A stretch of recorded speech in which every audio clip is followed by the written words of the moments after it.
कहानी की शुरुआत होती है एक ऐसी दुनिया से जो हम जैसे आम लोगों की सोच से बहुत परे है। इस दुनिया में इंसान ऐसे खतरनाक और वहशी जानवरों के साथ रहते थे जिनके साथ जीवन की कल्पना करना भी नामुमकिन लगता है। यहाँ एक रेगिस्तान था जिसके बीचों बीच एक रहस्यमय टावर था और उसके आसपास हर वक्त काले बादल और बिजली रहती थी। इसके बाद हम एडमिरल नाम के एक आदमी की शिप को देखते हैं जो रेगिस्तान को पार करते हुए इसी टावर की ओर बढ़ रही थी। और अचानक रास्ते में डायाब्लॉस नाम के एक राक्षसी जानवर ने उन पर जानलेवा हमला कर दिया। वो अपने भारी भरकम शरीर से एडमिरल की शिप को पलटने के लिए बढ़ा तो एडमिरल ने शिप को घुमाकर उसके रास्ते से हटने की कोशिश की। उसकी ये तरकीब कामयाब रही, लेकिन बदकिस्मती से हैंडलर को शिप में से गिरने से बचाने के चक्कर में हंटर नाम का एक लड़का खुद शिप से बाहर गिर गया और बेचारा वहीं छूट गया। दूसरी ओर धरती पर कैप्टन नैटली आर्टेमिस अपनी सिक्योरिटी टीम के साथ एक मिशन पर थी। वो यहाँ पर फौजियों की एक दूसरी टीम को ढूंढने के मिशन पर आए थे। उनके पास सुराग के तौर पर सिर्फ उनका आखिरी SOS मैसेज था और रास्ते में उन्हें गाड़ी के टायर के निशान मिले जो एक जगह आकर अचानक रुक गए, मानो उनकी गाड़ी हवा में गायब हो गई हो। इसके अलावा वहाँ सड़क किनारे कुछ अजीबोगरीब पत्थर थे जिन पर कुछ खुफिया निशान बने थे। तभी अचानक उन्हें रास्ते से एक बहुत बड़ा तूफान आता दिखाई दिया जो तेजी से उनकी ओर बढ़ रहा था। अब उनकी टीम अपनी गाड़ियों में बैठकर भाग निकली पर आंधी से निकली बिजली ने अचानक उन्हीं अजीबोगरीब पत्थरों को रोशन कर दिया। तूफान इतना तेज था कि जल्द ही वो उनकी गाड़ियों तक पहुंच गया और अचानक उन सबको निकलकर एक पोर्टल में धकेल दिया। उनकी गाड़ियां बवंडर में बुरी तरह उलट पलट रही थी। कुछ देर बाद अचानक उनकी गाड़ियां जमीन पर आ गिरी और उन सब ने बाहर आकर देखा कि अब तूफान थम गया था। अब वो सामने मौजूद पहाड़ियों पर मंडरा रहा था जिनके बारे में उनके नक्शे में कोई जानकारी नहीं थी। उन्होंने देखा कि इस रेगिस्तान में कई रेत के टीले थे, लेकिन नक्शे के मुताबिक रेत के टीले उनकी लोकेशन से 20 किलोमीटर दूर होने चाहिए। इसी के साथ उनके सभी इलेक्ट्रॉनिक डिवाइसेस ने काम करना बंद कर दिया, इसलिए उन्होंने सूरज की मदद से दिशा का पता लगाकर वापस लौटने का फैसला किया। तभी एक्स को कुछ दिखाई दिया और जब उसने पास जाकर देखा तो पता चला कि ये खोई हुई टीम की गाड़ियां थी। उसके पास बुरी तरह जली हुई लाशें पड़ी थी। इसके अलावा वहाँ कांच के टुकड़े और खाली गोलियों के शेल्स मिले, जिसका मतलब ये था कि मरे हुए फौजियों ने अपना बचाव करने की कोशिश की थी। खैर, जिसने भी उन पर हमला किया था उसने रेत पर कोई निशान नहीं छोड़े थे। अब टीम इस सोच में पड़ गई कि इसके पीछे आखिर किसका हाथ है और अपनी गाड़ियों में निकल पड़ी।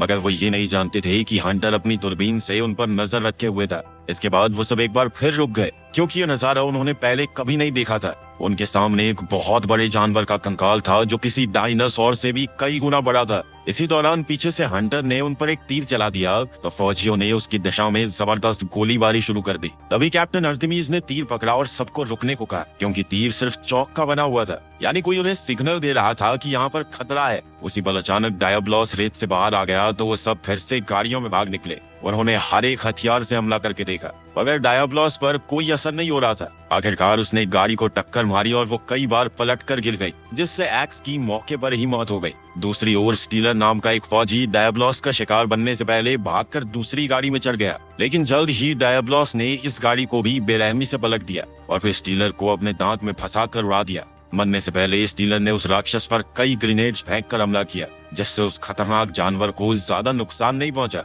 लेकिन उसके बाकी साथियों को पत्थरों के बीच छुपने का मौका मिल गया। दूसरी ओर से हंटर ने डायाब्लॉस को रोकने के लिए उस पर एक तीर से हमला किया और इधर फौजियों की टीम तुरंत एक गुफा में छुप गई। डायाब्लॉस इतनी छोटी गुफा में नहीं घुस सकता था, इसीलिए उसने एक बार के लिए टीम का पीछा छोड़ दिया। इस मुसीबत में फंसकर डैश काफी घबरा रही थी, मगर तब आर्टेमिस ने लीडर के तौर पर सबको ऑर्डर दिया कि वो अपनी ड्यूटी करते हुए यहाँ से जिंदा बचकर वापस जाएंगे। लेकिन उसी पल अचानक एक स्पाइडर जैसे जानवर ने उसे अपने पंजों में दबोचकर उठा लिया। इस राक्षस का नाम था नर्सिला। उसने आर्टेमिस को काटा जिससे उसके शरीर में जहर चला गया और फिर वो उसे नीचे फेंक कर भाग निकला। इधर फौजियों ने उस पर गोलीबारी की और वहीं मार्शल और लिंकन ने आर्टेमिस को CPR देने की कोशिश की, पर अफसोस कोई फायदा नहीं हुआ। तब डैश ने सबको भागने को कहा क्योंकि रात होने की वजह से नर्सिलस उन पर हमला करने आ रहे थे। लिंकन, मार्शल और डैश को लगा कि आर्टेमिस मर चुकी है, इसीलिए वो सब गुफा की ओर भागे। उधर दूर एक पहाड़ की चोटी से हंटर नर्सिलस पर हमला कर रहा था, लेकिन जब एक जानवर उस पर हमला करने के लिए आया तो वो भाग निकला।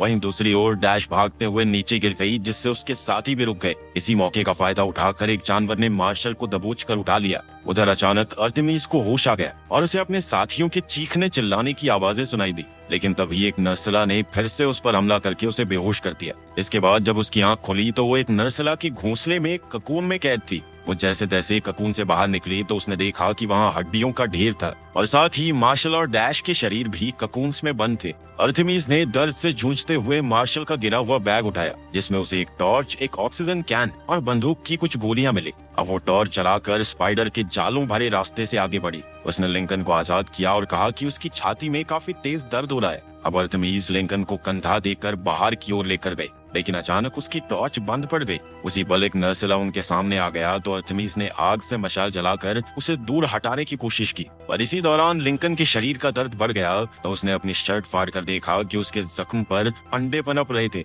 अचानक नर्सला ने उसे अपने पंजों में दबोच लिया। जैसे ही वो अर्थमिस को पकड़ने के लिए आगे बढ़ा तो उसने आग पर ऑक्सीजन छिड़क कर पूरे घोंसले में आग लगा दी। अर्थमिस जैसे तैसे रेंग कर घोंसले से बाहर निकलने वाली थी कि ऐन वक्त पर एक नर्सला ने उसकी टांग पकड़कर उसे वापस खींच लिया। तब अर्थमिस ने उस पर गोलियां फेंक दी जो आग की चपेट में आते ही फट गई और आखिरकार वो सही सलामत घोंसले से बाहर आ गई। अब सुबह हो चुकी थी और धूप की वजह से नर्सलाज ने उनका पीछा नहीं किया, लेकिन उसे अभी भी ऐसा लग रहा था कि उसके शरीर पर हजारों कीड़े चल रहे हैं, इसलिए वो पागलों की तरह अपने शरीर को कुरेदने लगी। यार तभी जमीन पर उसे एक गोली मिली तो उसने गोली खोलकर उसका बारूद अपने पैर के जख्म पर लगाया और फिर 2 पत्थरों को रगड़कर चिंगारी पैदा की, जिससे बारूद जल उठा और उसका जख्म बढ़ गया। इसके बाद वो पहाड़ी पर चढ़कर इस इलाके की जांच पड़ताल करने पहुंची, लेकिन उसे चारों ओर रेगिस्तान और उस काले बवंडर के सिवाय कुछ दिखाई नहीं दिया। शायद ये बवंडर ही उसे घर ले जा सकता था, लेकिन उससे पहले उसने ये देखने का सोचा कि रास्ता साफ है या नहीं। उसने एक पत्थर उठाकर रेत में फेंका, जिससे डायाब्लॉस जोरदार दहाड़ के साथ जाग उठा, पर जब उसे अर्थमिस दिखाई नहीं दी तो वो लौट गया। उधर अर्थमिस पत्थरों से भरे इलाके में घूम रही थी तो हंटर दूर से छिपा कर उसका पीछा कर रहा था। कुछ देर बाद अर्थमिस को एक टूटा फूटा जहाज मिला तो उसे लगा कि शायद यहाँ से पानी मिल जाएगा, मगर उस बर्तन में सिर्फ रेत भरी थी। इसके बाद वो बाकी की शिप में घूम रही थी तो अचानक हंटर ने पीछे से कूदकर उसकी गर्दन पर चाकू रख दिया, लेकिन अर्थमिस भी कोई कच्ची खिलाड़ी नहीं थी, इसीलिए उसने हंटर को मुंह तोड़ जवाब दिया। जल्द ही दोनों में जबरदस्त हाथापाई शुरू हो गई, लेकिन कोई एक दूसरे से कम नहीं था। तभी अचानक अर्थमिस ने हंटर का ही चाकू उसके कंधे में घोंप दिया, पर फिर भी हंटर उस पर हावी होकर मुकाबला जीत गया। फिर उसने अर्थमिस के हाथ बांध दिए और उसे अपनी खुफिया गुफा की ओर ले गया। उसने अर्थमिस को तेज चलने को कहा क्योंकि रात होने पर नर्सिला मकड़ियां उन पर हमला कर देंगी, लेकिन अर्थमिस जमीन पर गिर गई और उसने बड़ी ही चालाकी से कांच का टुकड़ा उठा लिया। इसके बाद वो दोनों हंटर की गुफा में पहुंचे, जहां हंटर ने पानी पिया और पत्थरों पर लगी हुई काई खाई, लेकिन उसने अर्थमिस को कुछ नहीं दिया। जब अर्थमिस ने कुछ कहने की कोशिश की तो उसने उसे शांत कर दिया,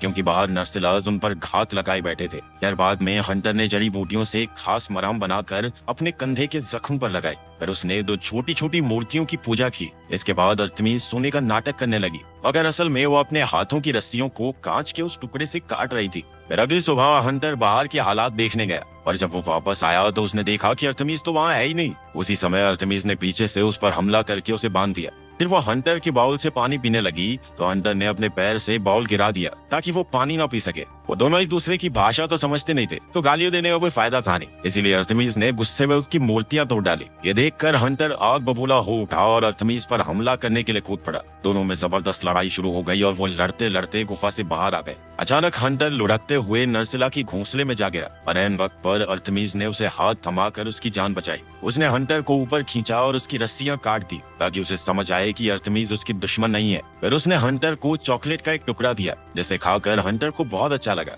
बाद में हंटर ने उसे अपनी पोटली में से पीने का पानी दिया। इसके बाद वो दोनों चलते चलते पहाड़ी इलाके के किनारे तक आ पहुंचे। फिर उन्होंने जैसे तैसे एक दूसरे को समझाया कि उन्हें कुछ भी करके बवंडर तक पहुंचना होगा, मगर रास्ते में उन्हें डायबलॉस का सामना करना होगा। अर्थमिस ने कहा कि उन्हें मिलिट्री के पास वापस जाकर हथियार लाने चाहिए, लेकिन हंटर ने उसे जैसे तैसे समझाया कि ये बंदूकें इन जानवरों का कुछ नहीं बिगाड़ सकती। फिर वो उसे अपने साथ एक नर्सिला के घोंसले तक ले आया और कहा कि अगर वो एक स्पाइडर को मारकर उसका जहर इकट्ठा कर ले तो उसकी मदद से वो डायबलॉस को हरा सकते हैं। अर्थमिस उसकी प्लान से सहमत थी और वो खुद नर्सिला का शिकार बनने को तैयार हो गई ताकि हंटर उसका जहर निकाल सके। जैसे ही सूरज डूबा तो वो पत्थरों के इलाके में जाकर नर्सिला का ध्यान आकर्षित करने के लिए गाना गाने लगी। उनका प्लान कामयाब रहा और जैसे ही एक नर्सिला वहां आया तो अर्थमिस तुरंत अपने बिछाए हुए जाल की तरफ भागी। अचानक नर्सिला का पैर एक रस्सी में फंस गया और हंटर ने ऊपर से कूदकर अपनी भारी भरकम तलवार से उसके सर के 2 टुकड़े कर दिए। फिर उन्होंने उसका डंक भी काट लिया और बाकी नर्सिलास के आने से पहले ही वहां से भाग निकले।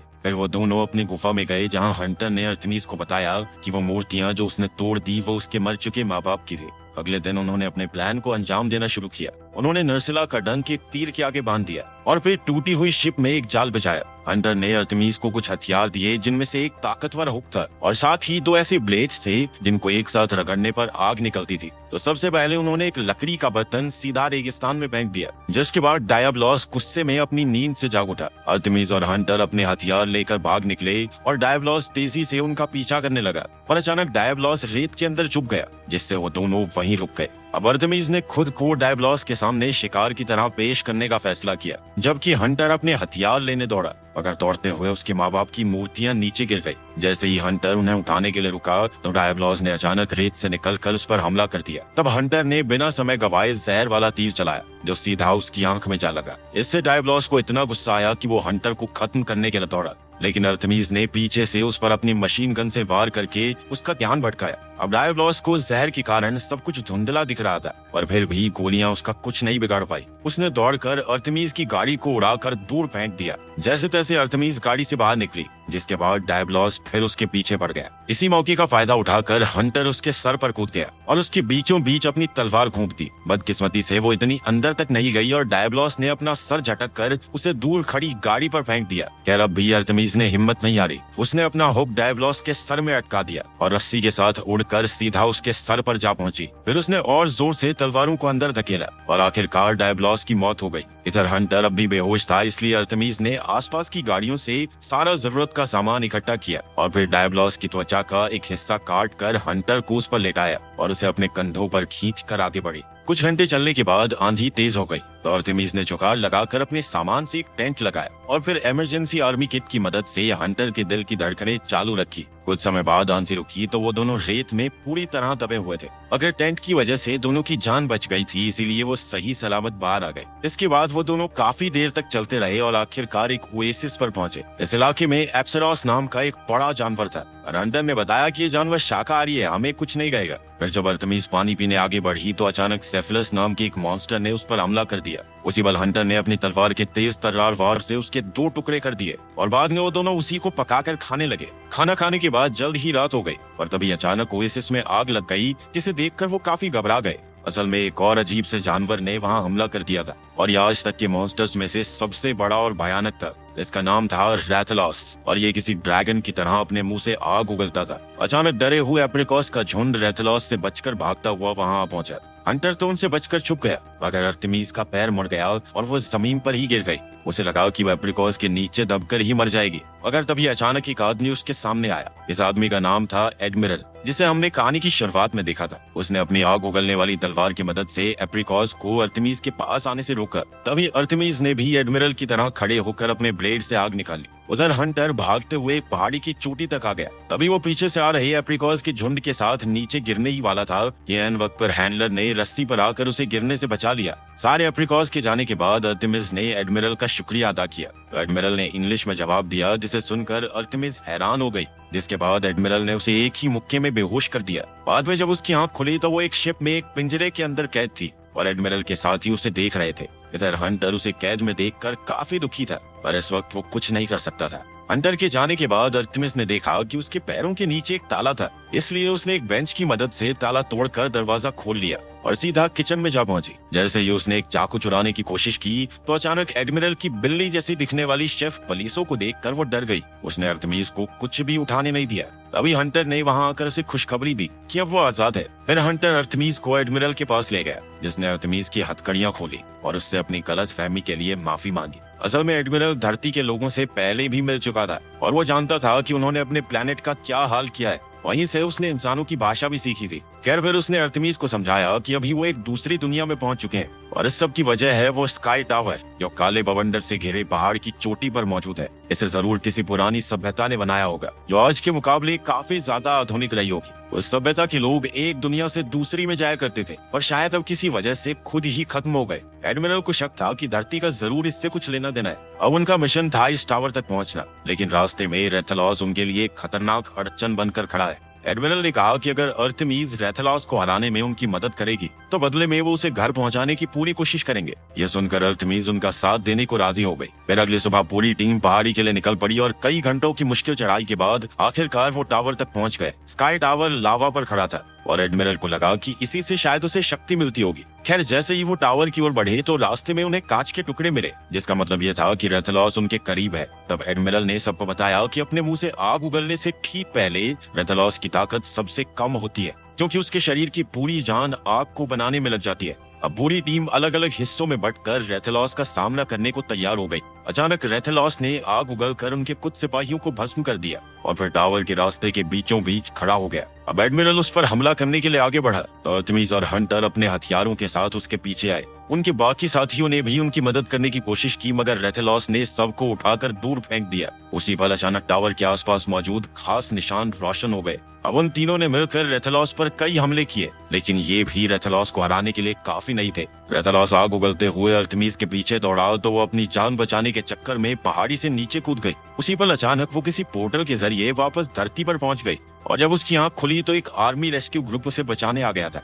उन्होंने अर्थमीज को एक स्ट्रेचर पर डाला और अपने प्लेन में ले जाकर उड़ान भरी, लेकिन वो ज्यादा दूर तक नहीं जा सके क्योंकि अचानक वो काले बवंडर में फंस गए और रेथलॉस उड़ता हुआ धरती पर आ पहुंचा। उसने इस प्लेन को बुरी तरह तहस नहस कर दिया और फिर वो दूसरी गाड़ियों के पीछे दौड़ा। फौजियों की लगातार गोलीबारी से उसे कोई फर्क नहीं पड़ा और उसने आग उगलकर सबको वहीं भस्म कर दिया। इधर अर्थमीज जैसे तैसे अपनी जान बचाकर प्लेन से बाहर आ गई और तब उसके दिमाग में एक प्लान आया। उसने प्लेन से 2 मशालें निकाली और फिर रेथलॉस की ओर भागते हुए अपना हुक उसके पंख में गाड़ दिया। जैसे ही वो हुक के साथ उड़कर उसके पंख पर पहुंची तो उसने अपने चाकू से उसका पंख चीर डाला। ये देखकर रेथलॉस गुस्से से भर गया और अब वो अर्थमीज पर आग उगलने ही वाला था। तभी अर्थमीज ने उसी वक्त एक मशाल जलाई जिसमें उसका हाथ भी काफी जल गया। फिर उसने तुरंत मशाल सीधा रेथलॉस के मुंह में फेंक दी, जिससे उसकी जीभ और अंदर का सारा हिस्सा जल गया। खैर, बदकिस्मती से ये भी रेथलॉस को मारने के लिए काफी नहीं था। अब वो फिर से अर्थमीज का खात्मा करने ही वाला था कि ऐन वक्त पर हंटर ने वहां आकर उस पर कई धुआंधार तीर चला दिए। एक तीर रेथलॉस के एक जख्म के जरिए उसके शरीर के अंदर घुस गया और इसी से उसके अंदर इतना जबरदस्त विस्फोट हुआ कि वो वहीं जलकर राख हो गया। और उसने अर्थमीज को बताया कि वो यहाँ इसलिए आए क्योंकि वो धरती को रेथलॉस के हाथों तबाह होने नहीं दे सकते थे। खैर, दूसरी ओर स्काई टावर का एक और पोर्टल खुल गया था जिसके ऊपर गोर मकाला नाम का एक और जानवर आकर खड़ा हुआ। अब अर्थमीज ने एडमिरल और हंटर के साथ वापस उस दुनिया में जाकर उस टावर को तबाह करने का फैसला किया ताकि इन जानवरों का चक्कर हमेशा हमेशा के लिए खत्म हो जाए। अर्थमीज, हंटर और एडमिरल ने एक साथ उस जानवर पर हमला करके उसे वापस पोर्टल में भेज दिया और खुद भी उसका खात्मा करने के लिए वापस उस दुनिया में पहुंच गए। कहानी के आखिर में हमने देखा कि एक रहस्यमय आदमी टावर के ऊपर से ये सब देख रहा था। वीडियो पसंद आए तो लाइक कर देना, चैनल को सब्सक्राइब कर लेना। मिलते हैं अगली वीडियो में।